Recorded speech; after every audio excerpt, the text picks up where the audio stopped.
You're listening to The Sports Dream with your hosts, Ryan Thompson and Joe Sapienza, as we're going to discuss the hottest topics in New York sports.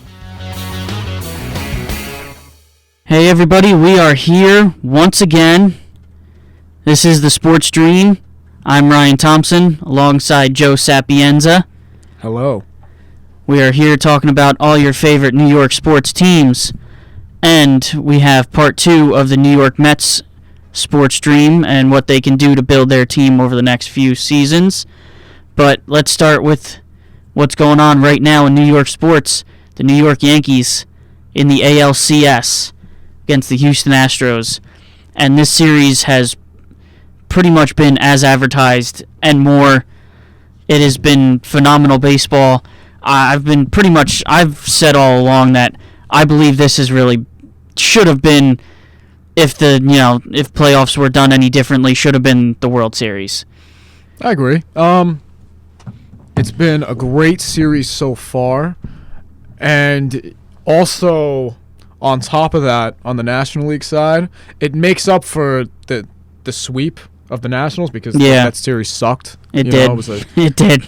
What, the Nationals led the entire time? I don't think St. Louis ever had a lead. I don't think so. Yeah, no, their offense was horrible. Horrible. So, obviously, we want the Yankees to lose, but I also just want a phenomenal series. And again, going back to 2009 when the Phillies and the Yankees were in the World Series together, that was a horrible, horrible experience for me. Was it really? It was. So, I would rather not see a Nationals-Yankees World Series. So, if you're not a Yankee fan, you're a Houston Astro fan tonight. Yeah, because it's Game 4. Got rained out last night. They're playing tonight. What is it? 7 o'clock, 8 o'clock? I don't remember. Something like that. Tanaka and Greinke. Greinke's got 8 o'clock. His shit together. Greinke doesn't have his shit together. Yeah, but at the same time, if you're the Yankees, you do not want to lose this game. This is a must-win. It's a must-win for the Yankees. This is a must-win for the Yankees. They know it, too. Yeah, they better know it. And if they don't, they're in trouble. They go down 3-1, that's it. They go down 3-1, you're facing Justin Verlander tomorrow night. They can't hit Verlander. They never have. He kills them. Yankee killer. You know how there's like a million Met killers? Yeah. Justin Verlander is the sole Yankee killer in Major League Baseball right now. There you go. So you go down 3-1, that's basically, you're done. You have to win this game and at least get back to Houston.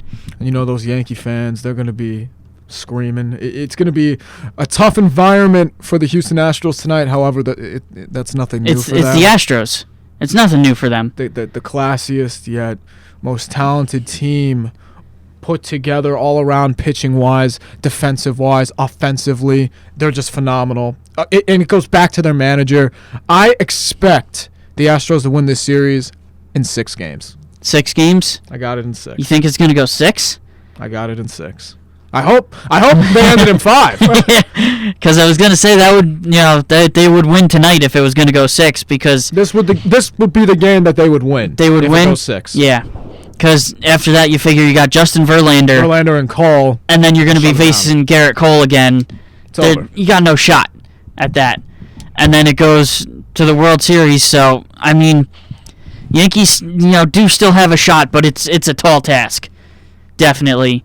I mean, Greinke tonight, has the track record. He has been there before. He can do it.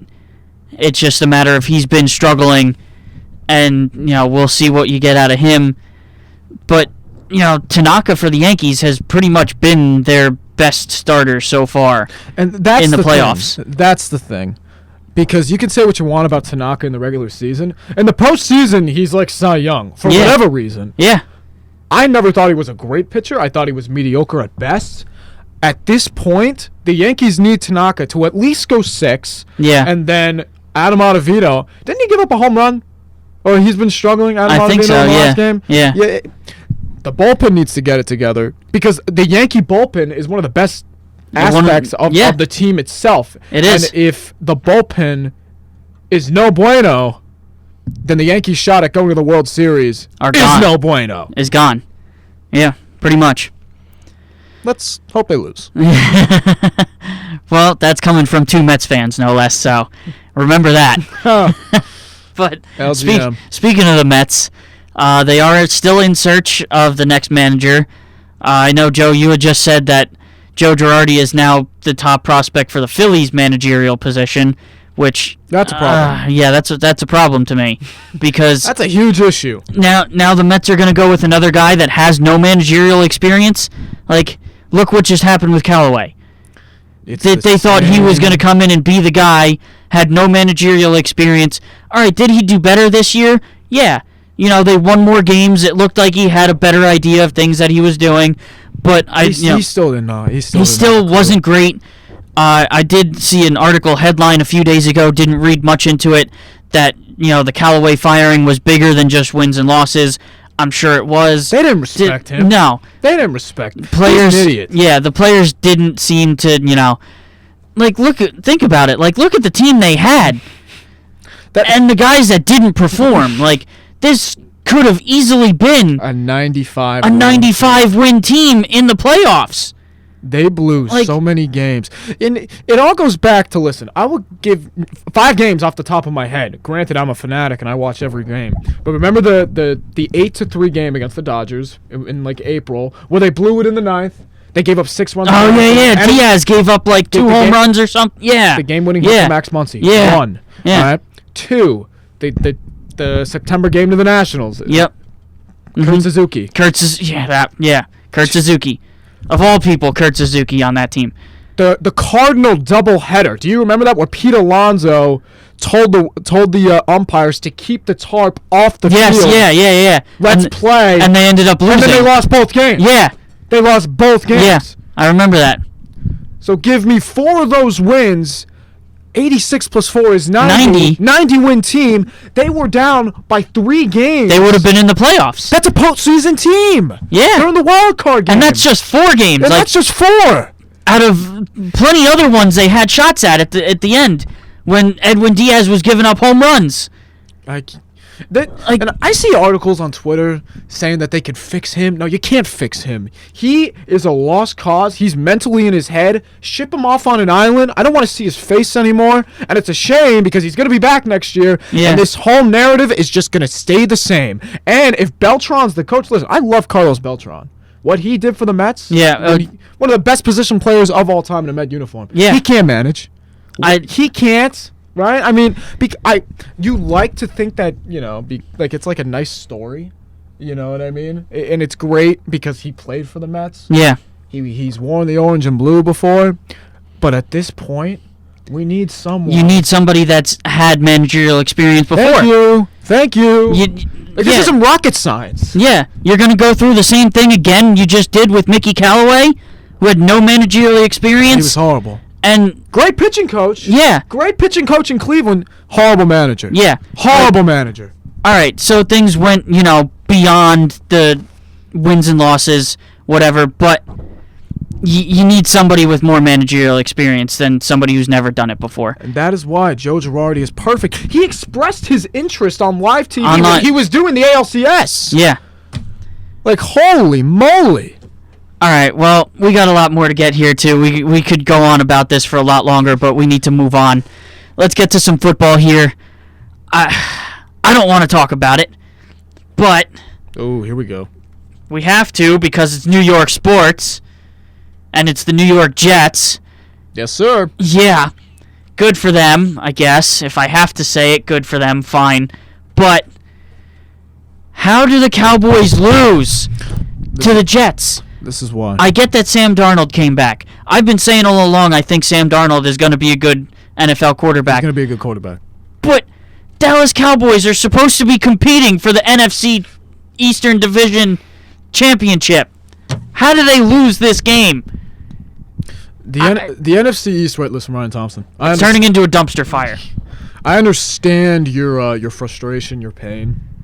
Granted, the Jets were 0-4 entering that game. Yep. However, there's 2 things that we need to consider. Any given Sunday, any team could win. That's the NFL. The NFL is nutty. The NFL is insane. You never know who's going to win. The Chiefs are 3-2. Chiefs are 4-2. They're 3-2. Are they 4-2? 6 weeks. We're going into week 7. They haven't had their bye week yet. They're 4-2. They should be 6-0 though.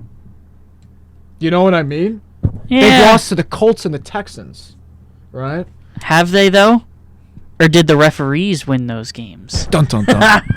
Listen, The referees have been pretty bad this year. We have to admit that. my point is, going back to what I was saying, any team could win any given day. And I understand the Jets have been playing horrible football. But listen, people, I understand that, they're like the laughingstock of the NFL. Yeah, but not quite. With Sam Darnold under center, they're not that bad.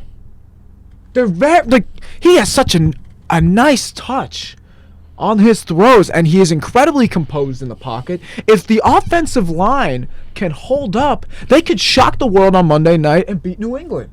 Nah, I don't know about that. Listen, let me tell you something. Who have the Patriots beaten? They've beaten the Jets with Luke Falk, so that doesn't even count. They've beaten the Redskins. They've beaten, the Jaguars, right? They've beaten all terrible teams. They've beaten the Bills. That was the only close game. Yeah. And the Bills, they have some talent, kept it close throughout the entire duration of 4 quarters. But the Patriots defense, they're a turnover machine this year. They have 16 turnovers on the season in 6 games. That's a tall task.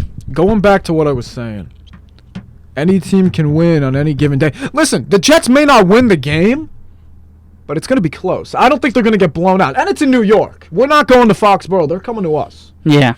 It's just aspects that we got to consider. And especially they're coming off this big win against a Cowboy team that is supposed to win the division of the NFC East. Because on paper, they're better than Philadelphia. They're better than the Giants. The Redskins are a joke. The Jets beat them. Yeah, well, Giants are only 1 game out of division lead now. And it's interesting you bring that up. The New York Giants, the New York football Giants, they're getting their offense back. Obviously, they lost on Thursday night. We talked about that last week. Yeah. But Arizona, Detroit, they play Arizona and Detroit the next 2 weeks. 2 winnable games. Yeah. This team could be over 500 and potentially could make some noise.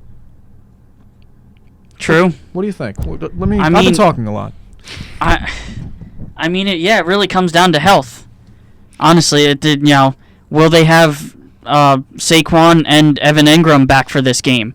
Because, as it is, Kyler Murray has been impressive so far this year. It's really been their defense that has, let that team down for the most part.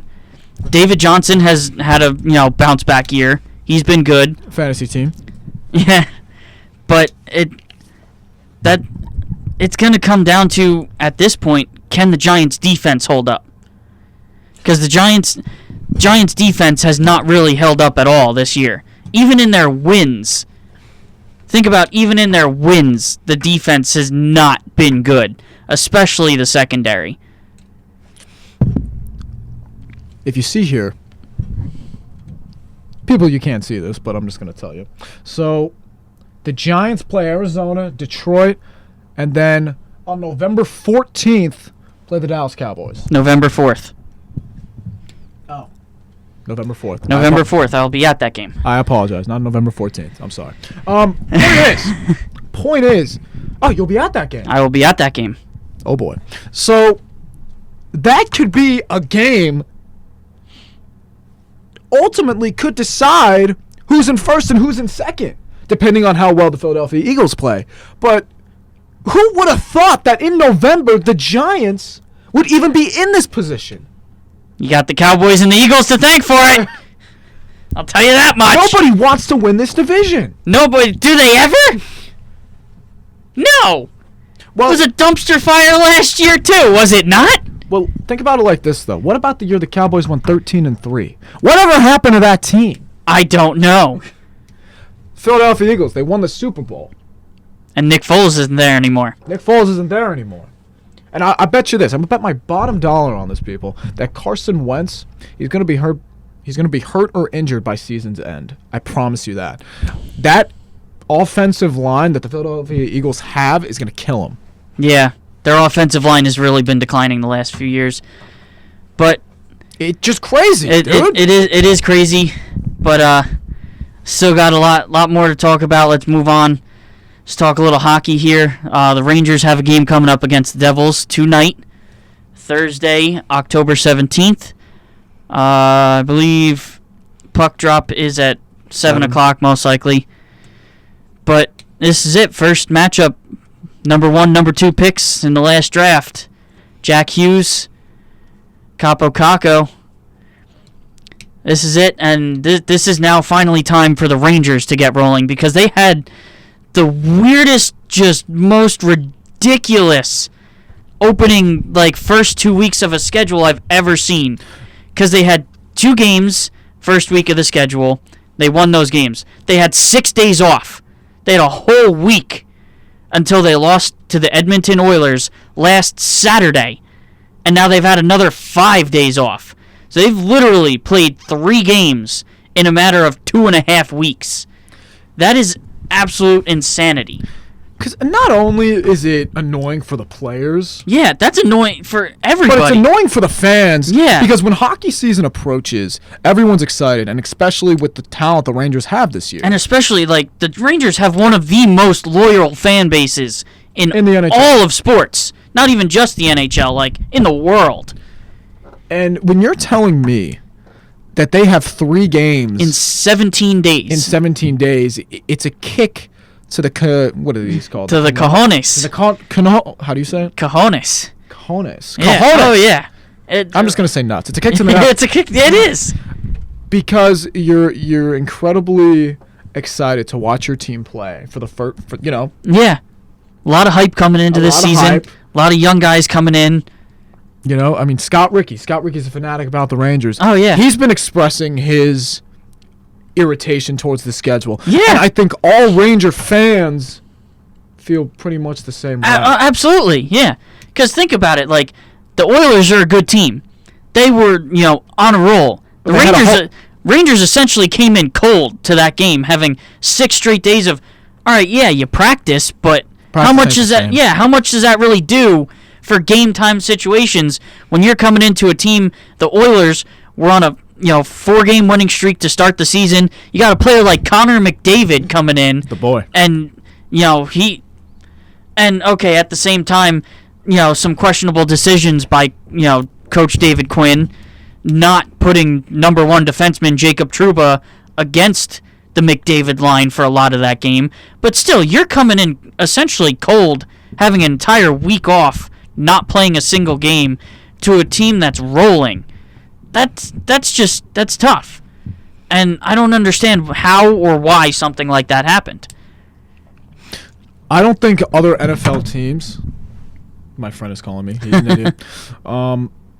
I don't think other NHL... I said NFL teams. Other NHL teams had the same issue with their schedule. Never. I don't think I've ever seen something like that. It was just the Rangers, which made it even a little more strange. Yeah. But once, because we were looking at the schedule last week. Yeah. They're going to have games... pretty much every other day for the rest of the season outside of the All-Star break. So they're going to get it into gear. They'll figure it out. Oh, yeah. And they'll get their... They'll get it straightened out, I'm sure.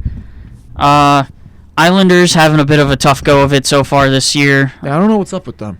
It's I don't know. It's they're very sluggish on defense. Their puck movement wasn't the same a year ago, and it's the same cast of characters. They did nothing to improve the team besides they have a bunch of young prospects playing now. But Casey Zizinkas is hurt. It's just not. It's not cohesive. Yeah. You know what I mean? It's not a cohesive offensive unit. And it's it's still early. They could still get it going, but it's still very early. I don't think they had real high aspirations coming into this year. They're very much a team that, like I mentioned, mediocre. They're right in the middle. Yeah. I don't know if I mentioned it on the show last week, but I'll mention it now. They need to figure out. They need to find a new permanent home. Because ever since they left the Coliseum, they've been playing on basically like a year-to-year type of basis in Brooklyn. There aren't Islander fans in Brooklyn. Yeah. They're on the island. Exactly. I don't understand the move to Barclays Center to begin with. Yeah. I understand the Coliseum is an old building. It was breaking down, but try and find a way to renovate it like they did Madison Square Garden. You need to do something to at least find yourself a permanent home. or else they're probably going to be in this type of mediocre limbo state for a very long time. No, they don't know what they're doing. They don't know. Yeah, let's, real quick, catch up with the Brooklyn Nets and the New York Knicks. I know the Knicks had a preseason game last night against the Hawks. R.J. Barrett is looking good in the preseason so far. Kid's a stud. I honestly think, listen, the Knicks they're not going to win a lot of games this year, 20 to 25 the max. There is potential there. Yeah, there is. You see it. I mean, I was at the Mama Gym last night, and I was watching the game as I was working out, and they don't look horrible. Yeah. Everyone likes to talk shit and say how embarrassing it is to play for the Knicks and the whole brand and just the entire idea of being a New York Knick is just not attractive. I don't know why not. It's still New York. It's number one. It's still New York. They're all young. Yeah, it's still the number one sports market in the world, in the nation, whatever. It's still New York. It's just interesting to me. You know what? Honestly, I'd like to see the Knicks succeed a little bit because you know what? I'm a Nets fan, but if the Knicks are good too, that makes that rivalry that much better. Basketball is so much better. Like when the Knicks and the Lakers are both competitive. And they're competing. Well, yeah, the Lakers are always going to be competitive because it's the Lakers, but... I mean, they were horrible for years on end, though, before LeBron got there. Yeah, that's true. But still, it's, But still, like, New York sports in general, especially New York sports, are just so much better because... teams are winning. When both teams from the respective sports are winning, or, hockey, you really have three, because you can... New Jersey Devils, yeah, but you can kind of lump them in there because of that, great rival. Because the Islanders, between Islanders and Rangers, that rivalry was never really there for the most part. It's always really been, okay, maybe years ago, back in, the 70s and 80s, maybe before the Devils ever existed. But ever since the Devils came into existence, it's always been Devils. It's always been Devils Rangers. And... the Jets and the Giants. That's not even. That's not really a rivalry because they're in different conferences. They only play once every 4 years. So really, when it comes down to New York rivalries, you got the Mets and the Yankees, which even that's kind of been taken away since they only play 4 games against each other nowadays as opposed to 6 because of the change-ups with the interleague play. The Knicks and the Nets. If the Knicks build a good team, the Nets went all in. They got Kyrie Irving. They got Kevin Durant. They, okay, maybe not this year, but next year once Durant is healthy. With DeAndre Jordan, too. With DeAndre Jordan, Joe Harris, Dinwiddie, all of them. They are ready to make their move within the next... This is just a preview of what's to come this season. Yeah, for the Nets. They're going to get a 6th seed. Sorry. Now, if the Knicks can, get something going within the next even 2 to 3 years, let's see them meet in the playoffs. I would love to see them meet in the playoffs and just continue. Because ever since the Nets moved to Brooklyn, there really hasn't been much of a rivalry between these two. Not even close, though. Because, what did they... Have they played one playoff series against each other? All right, they play 3 or 4 times in the regular season, but in order to build a true rivalry, say the Devils and the Rangers, you need to play in the playoffs time and time and time again, and these players need to just be all right, no, we need to beat these guys, and it's just not there right now, and I think that's what New York sports really needs is for that rivalry to really find a way to get ramped up. Because I don't think playing for the Knicks is a joke. They're still New York. It's Madison Square Garden, most famous arena in the entire world. Kevin Durant came out and said that it's a joke to play for the Knicks, that it's not cool anymore. And I'll tell you what, those Knicks teams in the 90s... Yeah. I mean, granted, I didn't watch them, but from what I know... one of the greatest playoff series that you could watch on television, those bowl series. Yeah. Granted, Jordan always ended up beating the Knicks, Ewing and Allen Houston and Starks and all those boys. Yeah. it was just an incredible series. Exactly. Every year, consistently. Yeah. That's what they need back. That's what New York is missing. When the Knicks are good, it just adds another level of excitement to the city. Exactly. Like, yes, you got the Yankees right now, but Houston's gonna beat them. Yeah.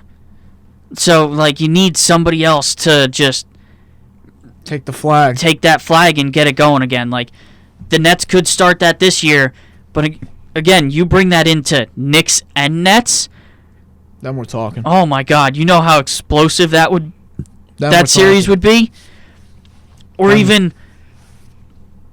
say a miracle happens, and the Mets make it back to the playoffs. Oh! Imagine seeing another Yankees Mets a Subway World Series like we had in 2000.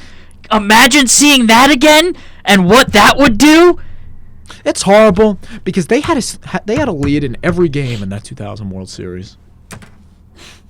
But it was the Yankees. It was Derek Jeter. It was Derek Jeter entering the height of his abilities at that point. He was still young enough, but entering his prime, and that was Derek Jeter's. It was still Derek Jeter's team in 2000 at that point. That's basically he took over that team, and that started his run. I respect Derek Jeter, but I can't with the Yankees. But they're horrible. All right. Well, that's our New York sports wrap for this week. Let's get into the second half of the show here, or really go through this somewhat quickly. It is New York Mets Sports Dream Part 2. Last week we talked about the manager. We voiced our opinions. It looks like it's going to be going in a different direction. I don't understand. We'll see what happens there. We talked about some of the position players.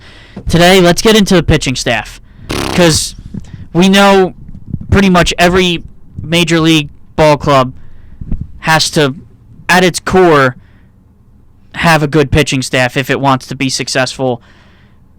Obviously, the Mets have, ace number one, Jacob deGrom. He's not going anywhere. He signed a long-term contract.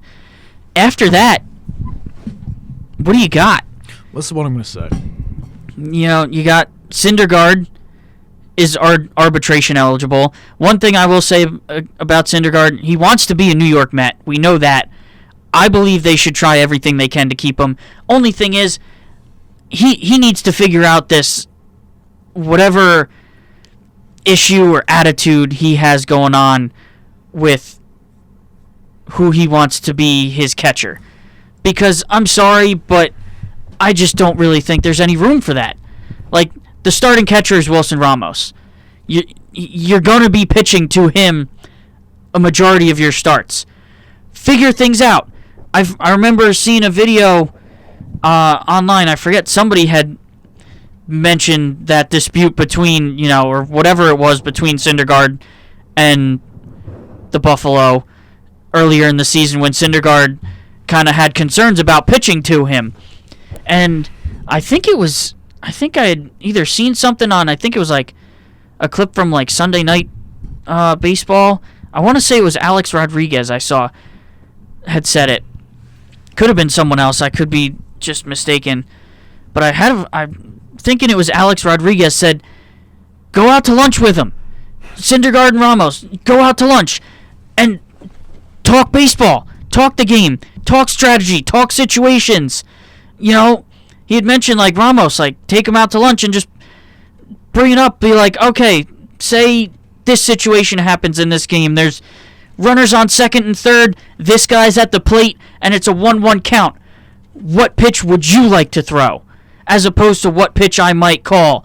And talk about this kind of stuff. Figure out, the ins and outs of each other's games and how each other likes to call games and what pitches you want to throw on which at-bats to which hitters, and come to some sort of compromise, understanding, and get on the same page, man. The best kind of pitching, catching relationships come naturally and organically, right? It's hard to force it, because you could see when you're watching a Mets game and Syndergaard's pitching and something doesn't go his way, you see the frustration on his face. Yeah. He throws his hands up in the air. He's looking up at the sky. He's walking. It's been evident last season specifically. Yeah. I agree with you that you got to figure it out. Something.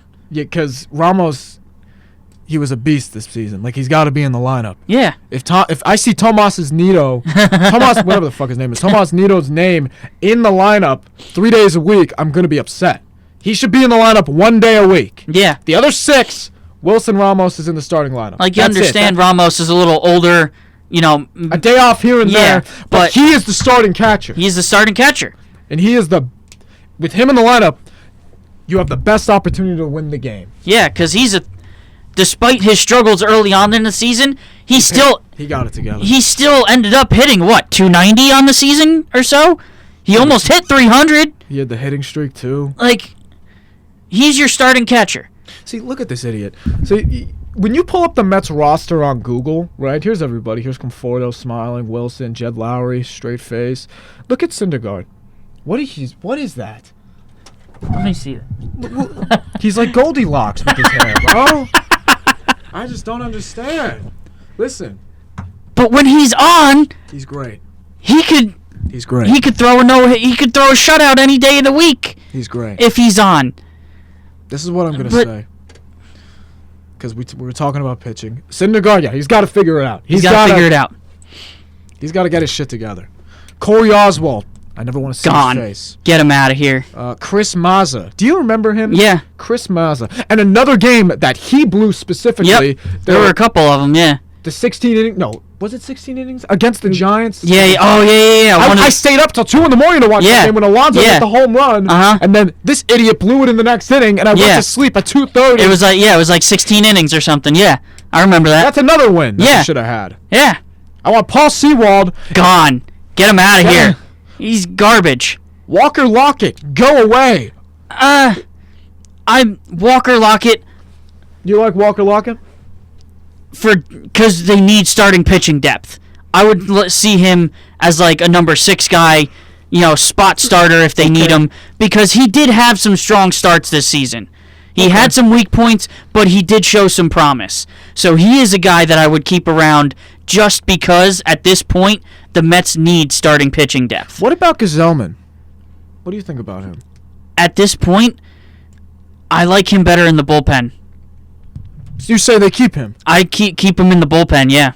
I know he had some up and downs this year. He blew so many games. Remember, last season he was good. He was great. If he could just get back to that, he was great in the bullpen.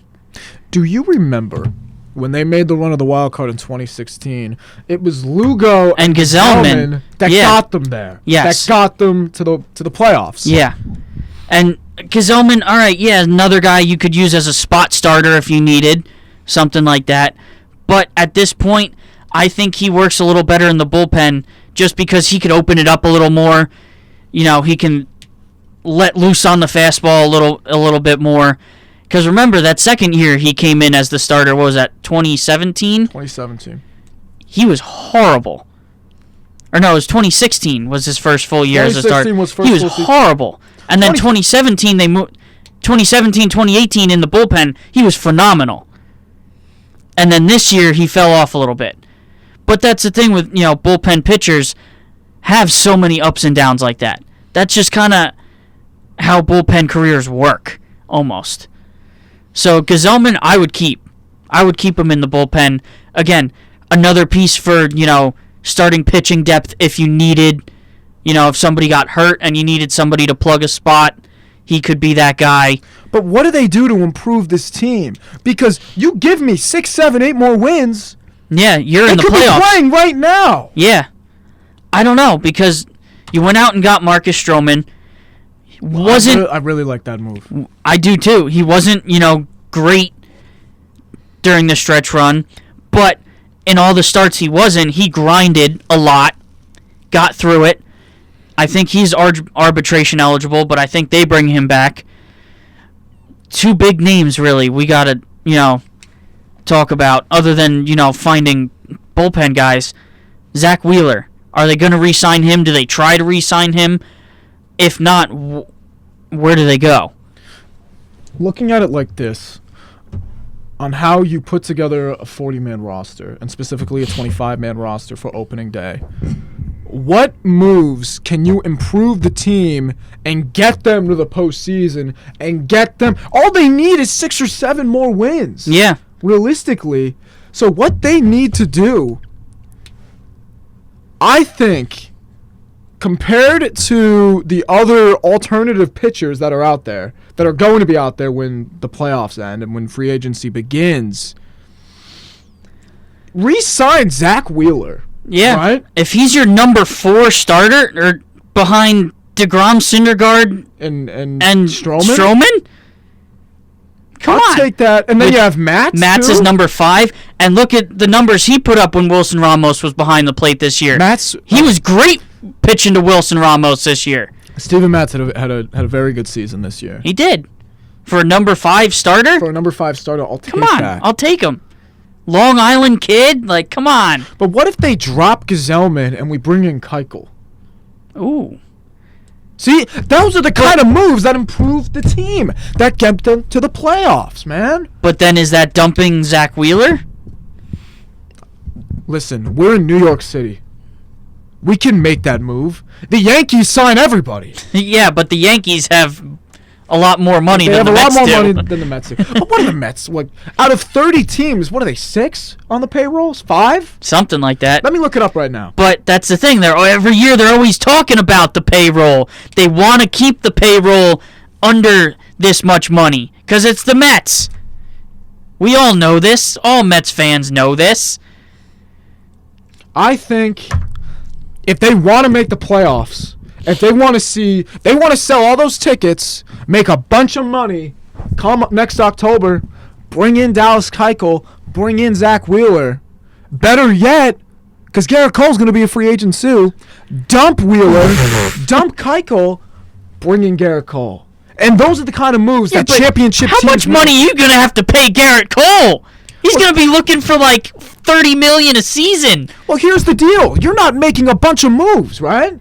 The offense is set. You're not touching Pete Alonso. You're not touching Jeff McNeil. You're not touching Conforto or Rosario or Davis. You're not touching any of them, right? Yeah. We all know. Look, next year, we know who's going to be playing where. It's just a matter if Cespedes is going to be 100% healthy. That's it. Pretty much. You're not going to touch the offense. Bring in Garrett Cole. Your odds of making the playoffs are significantly better. Because think about Jacob deGrom, Garrett Cole, 1-2 punch. Forget it. That's just about as good as Garrett Cole, Justin Verlander in Houston right now. But can they do that financially? I don't think so.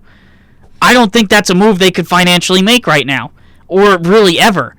To get them to the playoffs, I want Girardi. I don't understand what the deal is. Yeah, I don't know either. But I just don't you need some starting pitching depth. What do they do with the bullpen? Familia. True, and the bullpen. What's he got to do? Like, he was awful. They put him on the injured list for mental reasons because he wasn't what? I think him and Diaz, they're just both so fucked up. Like, I don't get it. Psychologically? Yeah, like what's that about? You remember in 2015 and in 2016, Jerry's Familia He was good. was phenomenal. He was. They traded him away to Oakland. He was good. Even when he left, He the was first good. time when they traded him to the A's, he was great. He was reliable. I don't understand what happened. I don't know either. Because he single-handedly blew a couple games throughout the season. Right? Probably more than a couple. Well, between Diaz blew more. Oh, yeah. Diaz blew way more. I don't know what happened to him either. Game against the Phillies where they got swept in Philadelphia. Yeah. Late May, Gene Segura hit the walk-off home run. Yep. Had 2-run lead in the ninth. They ended up losing the game like 6-3 because I think it was a grand slam. Yeah, something like that. Yeah. Right? That can't happen next year. No. I understand you're going to have meltdowns every once in a while. That's a part of baseball. But day in and day out, that can't happen. Yeah. Because that is why the team is not in the postseason right now. Yeah. And it's horrible, and it's a shame because guys like Pete Alonso, guys like Jack McNeil and Jacob deGrom and Marcus Stroman, And Wilson Ramos deserved to be playing in the playoffs. To be playing. Michael Conforto had a great year. J.D. Davis. Rosario. Ahmed Rosario. All of them. But is there any way to fix this bullpen? Because it seems like for the last 5 years, they've been trying to fix the bullpen, and nothing works. So what do they got to do? In 2015, when they lost the World Series, due to the bullpen and due to the errors... More to the errors. More to the errors. Daniel Murphy. Rest in peace, Daniel Murphy. Yeah. Playing first base in Colorado now. Ever since then... The bullpen would have been my number one priority. Yeah. But every year, it's new guys. Same result. I don't want to hear Drew Gagnon. Oh, God, no. I hated him. Tyler Bachelor. Bachelor. No. Go away. Go away. But then what do they do, though? Your most reliable guys down the stretch were, Seth Lugo and Justin Wilson. All right, you bring them back next year. That's a good start. Justin Wilson, Seth Lugo, Robert Gazelman. Those are your three right now. Yeah, right? But you still need bring in Will Smith. 3 more. Will Smith, he's going to be a free agent. He's a reliable pitcher. Bring him in as your fourth, right? He's not going to be, hopefully not that expensive. They're saying Diaz is definitely going to be there next year. What he's going to produce, what role he's going to be in, who knows? What are they going to do with Familia? Do they keep him? Do they dump him? They paid him $30 million. He ain't worth it. Not the way he pitched this year. It's just a shame because they're in a bind now. Guys like Edwin Diaz and Jeurys Familia, hopefully they figure it out, but they're question marks. Yeah. And you can't have a lot of question marks in your bullpen going into the season when you're trying to compete for a division. Yeah. Trying to compete against teams like the Braves. The Braves and the Nationals. The Nationals are in the World Series. Yeah. We're better than the Nationals. We should be. We are better than the Washington Nationals. I'm convinced. You give us a bullpen. We beat the Nationals. We beat the Nationals. We beat the Nationals without a bullpen this year. The Mets have historically beat up on the Nationals ever since they went to D.C. That's why I'm not so keen on the Mets-Nationals rivalry. You know what I mean? Yeah. Mets-Braves, going back to 9/11. Going back to the championship series in 99. The Amazing Eighth. The Amazing Eighth with Piazza. Piazza hitting that home run. They came back from 8 runs down. Oh, that was great. And then, the Phillies, they kicked our butts in 2007 and 2008. The Phillies beat the crap out of the Mets every year. It's every year. Even going back to Armando Benitez versus Pat Burrell. The Phillies beat the crap out of the Mets all the time. All the home runs. Doesn't matter. That Billy Wagner gave up. Anyway, we're getting off the topic. Those are dark times. But the point is to improve the team all around. Overall. You need to fix that bullpen. Somehow. Will Smith, I want him. He's a free agent. Bring him in. He was great for the Giants. He was a part of the Giants' championship teams. Yeah. Bring in players that have won championships, that have experience pitching in October when it gets cold out. Yeah. That's what they do. And now just I have a headache. I'm done. And figure out the situation with Diaz and Familia. That's really all you can do. God bless them because they're psychologically not okay. I don't know. And I think something happened in Edwin Diaz's brain when he went to New York. Not only when he went to New York, but when Kurt Suzuki Suzuki hit the home run against him in the beginning of September, the walk-off. Yeah. Something happened to him then, and I don't think he's ever going to be the same. Pedro Martinez can work with him. Tom Seaver can work with him. You don't think there's no coming back? I don't think there's... Because dude's still only, 24 years old? Come on. Listen, can't say there's no hope left for him. I gotta be hopeful. I have to be. Because all we can do is you gotta believe. All right. Well, we went quite long on this episode. That's gonna wrap it up for this week.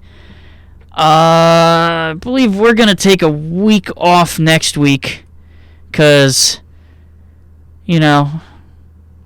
things are what they are.